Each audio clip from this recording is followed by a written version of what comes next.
내란 특검이 윤석열 전 대통령에게 오는 5일인 이번 주말에 오전 9시까지 2차 출석하라고 최후 통첩을 했습니다. 심우정 검찰총장은 오늘 전격 사의를 표명했는데 입장문에서 검찰개혁에 대해 작심 비판을 쏟아냈습니다. 손정혜 변호사와 함께 관련 이슈 짚어보겠습니다. 어서 오십시오. 안녕하세요. 네, 심우정 검찰총장 오늘 사의를 표명했는데 입장문에서 검찰개혁에 대한 우려를 표했어요. 그렇습니다. 검찰개혁과 관련해서 신중한 논의가 필요하다라는 당부를 잊지 않았는데요. 이런 표현을 썼습니다. 결론을 정해놓고 이렇게 추진하면 부작용이 있을 수 있다.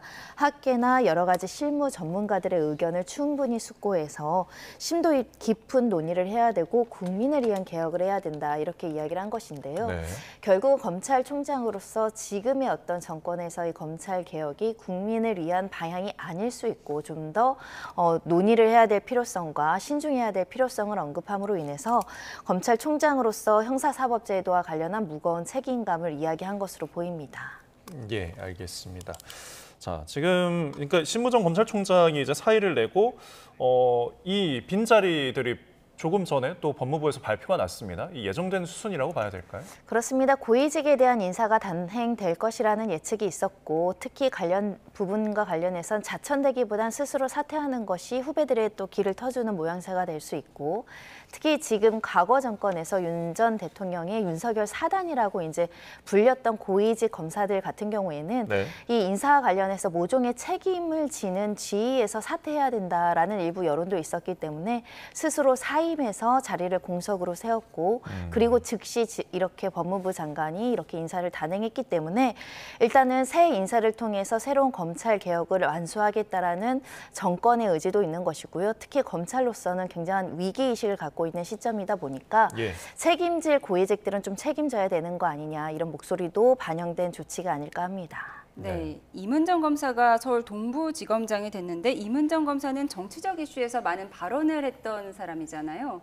그것뿐만 아니라 윤석열 전 대통령과도 여러 가지 이제 대립각을 세운 적이 있었습니다. 여러 가지 구체적인 사건과 관련해서 이 특정 사건과 관련해서 왜 이런 조치를 했는지에 대해서 아주 이례적으로 공개적으로 검사의 신분에서 입장을 밝히고 표명했던 지위에 있던 뿐만 아니라 또 여러 가지 이제 개혁적인 성향을 보였다라는 평가를 가지고 있는 만큼 정치적으로 어느 정도 상징성이 있는 인물이 동부지검장이 됐다라는 측면에서 이번 검찰 인사에서 이 법무부 장관과 대통령이 가지고 있는 인식을 보여줄 수 있는 것이고요. 한마디로 검찰 개혁에 반대되지 않는 검찰 개혁을 완수하는 데 도움이 되는 개혁적인 성향을 띠는 사람들을 주요 요직에 앉히겠다라는 의지를 천명했다라고 보입니다. 그러니까 검찰 개혁의 의지를 띠는 사람들을 조금 인사를 한 것 같다는 해석을 해주셨는데 그렇다면은 지금 서울 북부지검장이던 정진우 이 지검장을 중앙지검장으로 이제 인사가 이동됐잖아요. 이 부분은 좀 어떻게 봐야 될까요? 정진우 검사는 사실 윤석열 전 정권 시절에 조금 더 표현을 하자면 좀 핍박을 받았다 이런 평가를 할 수 있기 때문에 그 당시에 윤석열 사단이 벌인 여러 가지 정치적인 수사라 여러 가지 표적 수사의 논란과 굉장히 먼 사람이고 오히려 이 사람들에 대한 검찰로서의 어떤 강도 높은 수사나 이런 것들을 할 수 있는 의지를 보이는 사람이기 때문에 대표적으로 가장 강력 사건을 많이 하는 중앙지검장으로 이제 임명한 게 아닐까라는 생각이 들고요.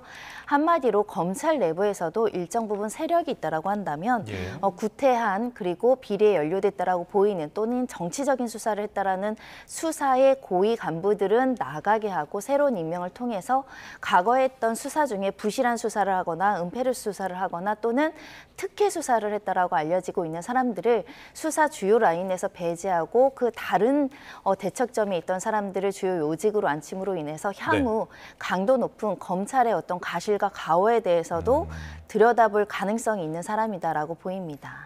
오늘 이렇게 인사가 나서 중책을 맡게 된 검찰 인사들은 결국 검찰 개혁의 대상이자 주체가 돼야 하는 거잖아요. 상당히 마음이 무거울 것 같은데 지금 정성호 법무장관 후보자는 검찰 해체라는 표현은 적절하지 않다. 오늘 출근길에서 이렇게 밝혔거든요. 이 검찰개혁의 수위와 속도 어떻게 예상하세요?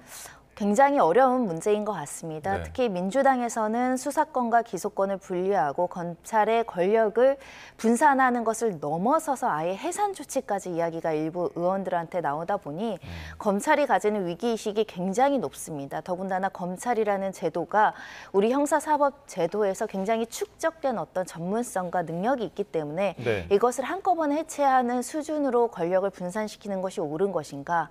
좋은 인력에 대해서 일정 부분 정치 검사들이 잘못한 부분은 있겠지만 그동안 서민을 위해서 또 열심히 일한 검사님들도 있는데 이런 검사들에 대해서 같이 이렇게 어떤 비판의 목소리로 개혁의 대상으로만 볼 것인가 굉장히 어려운 숙제가 될 수 있을 것 같고요.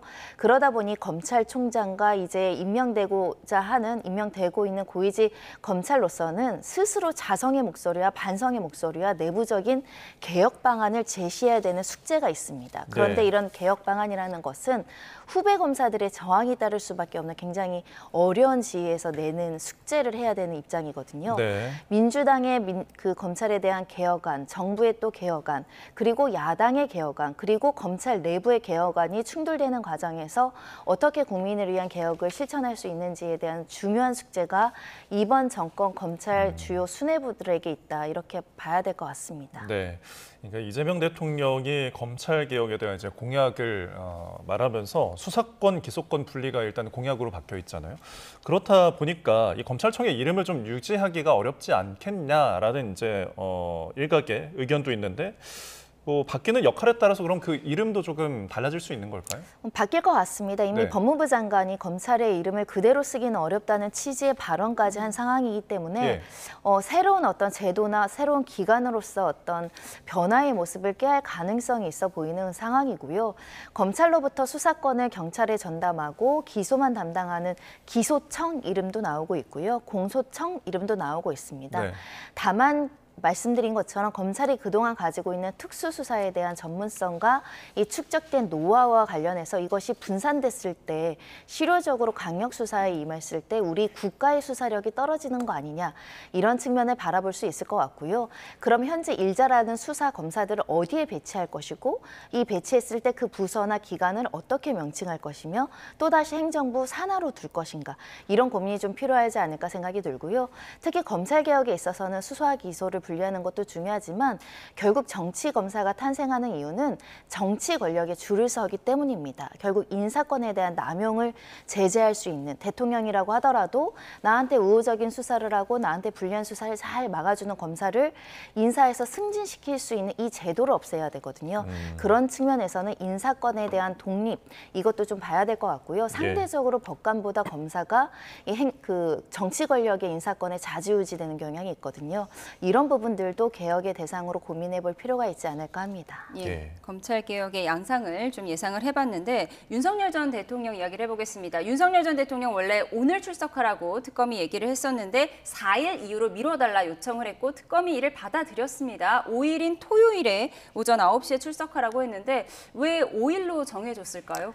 일단은 뭐 시간적인 여유를 더 달라는 윤 전 대통령 측의 요구도 있었고 네. 5일이라는 것은 주말이잖아요. 일단 윤석열 전 대통령이 소환되거나 조사하는 과정에서 이 청사 주변의 보안이 굉장히 좀 어려운 측면이 있거든요. 교통도 어렵고 주차도 어렵고 일반 사건이나 민원들도 많이 제약이 되는 측면이 있기 때문에 네. 시간을 좀 더 허용하고 그리고 주말에 어떤 보안의 편리성 때문에 이렇게 5일로 재소환 통보가 간 게 아닐까 생각이 드는데요. 네. 특검 입장에서는 한 발 물러선 것 같지만 또 명분을 쌓고 있는 중요한 절차라고 볼 여지가 있습니다. 예. 이렇게 한번 재소환 통보를 했음에도 불구하고 불출석하는 경우에는 예. 이 체포영장이나 구속영장 청구로 다가가는데 훨씬 더 유리한 포석이 될 수 있다라는 생각으로 이제 1일 날 오지 않은 것을 이제 한 차례 더 재소환 통보했다라고 볼 수 있을 것 같고요. 예. 윤석열 전 대통령 입장에서는 수사가 진척이 늦을수록 그리고 수사가 더딜수록 횟수가 줄을수록 유리한 측면이 있습니다. 그런 측면에서 서로 정해진 수사 타임라인은 있는데 예. 여기에서 얼마나 강도 높은 수사를 얼마나 자주 많이 받을지가 어떻게 보면 수사의 결과를 좌지우지할 여지가 있거든요. 예. 그래서 특검은 마음이 급하니 빨리빨리 와서 1일 날 오늘 아침에도 소환을 받아서 받아서 조사를 하라라고 했지만 대통령 입장에서는 우리가 준비가 부족하다, 재판도 받아야 된다, 방어권을 더 보장해달라 이렇게 서로 이해관계가 지금 상충되는 상황으로 해석할 수 있을 것 같습니다. 네, 이 내랑 특검에서 이 출석을 통보를 하면서 이번이 마지막 통보고 그리고 한 번 소화를 마쳤으니까 윤석열 전 대통령의 혐의도 확장될 것이다 이런 것도 좀 강조를 했어요. 그렇다면은 뭐 강제 수사, 체포영장 나아가서 뭐 구속영장까지도 고려할 수가 있을까요? 그러니까 이렇게 수사에 비협조적으로 나오는 경우에는 수사의 범위가 훨씬 더 확대돼서 오히려 수사의 어떤 시간을 지연시킴으로 받는 이익보다 수사를 지연했을 때 더 강도 높은 수준과 강도 높은 혐의로 확장될 수 있는 위기의식을 불러일으키려고 지금 박지원 특검보가 이런 발언을 하고 있는 게 아닐까 추정을 해볼 수 있을 것 같은데요. 현재 이제 확장해서 더 추가하겠다라고 이야기가 나오는 것이 비아폰 삭제 지시는 지난번 체포영장이 없었으나 이제 추가하겠다라는 것이고요. 네. 경호처를 동원한 것도 직권남용이나 대통령 경호법상 위반으로 볼 여지가 있다라는 것이고 예. 체포영장에 빠졌던 외환 관련한 범죄도 추가해서 향후에 이제 영장을 청구할 수 있다 이렇게 밝히고 있거든요. 만약에 구속영장 취소가 되지 않았다라고 한다면 현재 윤 전 대통령 구속된 신분에서 수사를 받았을 것인데 네. 현재는 불구속 상태다 보니 윤 전 대통령 측에서 굉장히 고려할 수 있는 상황은 다시 구속영장이 발부되는 상황일 겁니다. 그렇다고 한다면 변호인의 접견도 시간적으로 장소적으로 제약이 따르고 본인의 방어권 행사에도 굉장히 제약이 될 염려가 있기 때문에 윤 전 대통령 입장에서도 체포영장과 구속영장을 발부받지 않는 수준의 변론을 하기 위해서 굉장히 전략을 짤 가능성이 있는데 그러다 보니 특검에서는 이 수사를 계속 지연시키고 소환 통보에 응하지 않으면 영장 청구 가는 것이고 영장 청구 대상 범죄 혐의도 늘어난다 이런 입장을 보이고 있는 것 같습니다. 예, 알겠습니다. 어제 강희구 전 대통령실 부속실장을 불러서 조사를 했는데 이게 무슨 내용인지 정확히 좀 어려워요. 계엄이 끝난 뒤에 새로운 선포문 작성을 한 의혹을 받고 있잖아요. 좀 자세히 설명해 주시죠. 계엄을 선포하기에 앞서서는 국무회의를 거쳐야 한다라고 되어 있죠. 국무회의를 거쳐야 하려면 국무회의를 어떻게 해야 되는 절차와 그 요건에 대해서 또 관련한 규칙으로 정하고 있습니다. 한마디로 국무회의 회의록에 이 관련자들이 부서해야 한다, 그러니까 서명해야 된다라는 규정을 이제 지키기 위해서 처음에 이제 이 문건을 행안부에서 국무회의를 했다면 국무회의 공문을 보내달라 이렇게 얘기를 하니까 아 그러면 회의록을 만들어야 되는구나 이렇게 생각해서 예. 현장에서 국무회의 회의록을 만들지 않았지만 사후적으로 만들었다는 겁니다. 그런데 내용이 다소 5분 정도 한 국무회의를 40분 정도 했다라고 하는 것이고 참여한 국무위원들의 서명 부서가 없음에도 불구하고 이것을 마치 정상적으로 국무회의 절차가 이행된 것처럼 사후적으로 조작했다라는 혐의를 받고 있는데요. 나아가서는 이 국무회의 부서와 관련해서 규정을 또 찾아보니 부서해야 된다라는 명시적인 조항을 보고 이 국무총리에게 전화를 해서 한덕수 국무총리에게 이거 부서해야 되니까 국방부 장관과 국무총리의 서명을 받아야 된다라고 이야기를 해서 사후적으로 또 서명을 받습니다. 예.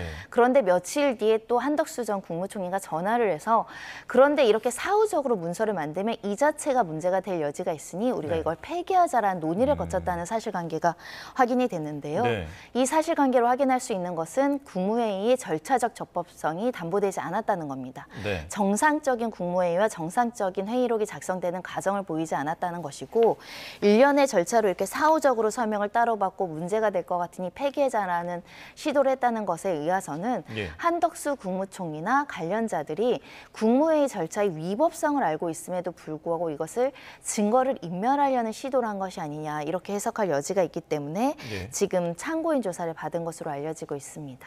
예. 그러니까 지금 강 실장부터 한덕수 전 총리까지 인지를 하고 있고 이 부분이 문제가 있다는 걸 또 알고서 폐기를 했단 말이죠. 그러면 어떤 혐의가 적용될 수 있고 이 부분에 대해서 또 윤석열 전 대통령에게 물어볼 수 있는 거 아니겠습니까? 결국은 계엄과 관련해서 국무회의의 적법한 절차를 거치지 않은 헌법상의 절차를 거치지 않아서 위헌 무효인 계엄을 선포했다. 내란죄 성립 가능성을 굉장히 높게 해주는 사실관계로 볼 수 있고요. 예. 그리고 이것이 위법한 증거로서 남아있다라고 한다면 증거로서 사용할 가능성이 있는데 폐기했다라고 한다면 이 위법한 문서에 대해서 이 폐기란 것이기 때문에 증거인멸죄도 성립할 여지가 있습니다. 특히 공문서이지 않습니까? 공문서는 허위로 작성하면 안 됩니다. 4분을 했는데 40분을 한 것도 내용의 변조에 해당할 여지가 있기 때문에 허위로 공문서를 작성한 경위, 이 공문서를 작성을 함으로 인해서 얻을 수 있는 가져가는 이익이 무엇이었는지, 이 관련자들 사이에서 이 계엄이 부적합한 절차를 거쳤는지에 대한 인식이 공유됐는지 여부, 이런 것들을 확인하고자 참고인 조사를 했고 관련자들의 소환이 앞으로도 있을 것 같습니다. 알겠습니다. 검찰의 인사 발표와 그리고 윤석열 전 대통령의 수사 내용까지 짚어봤습니다. 지금까지 손정혜 변호사와 함께했습니다. 오늘 말씀 고맙습니다. 고맙습니다.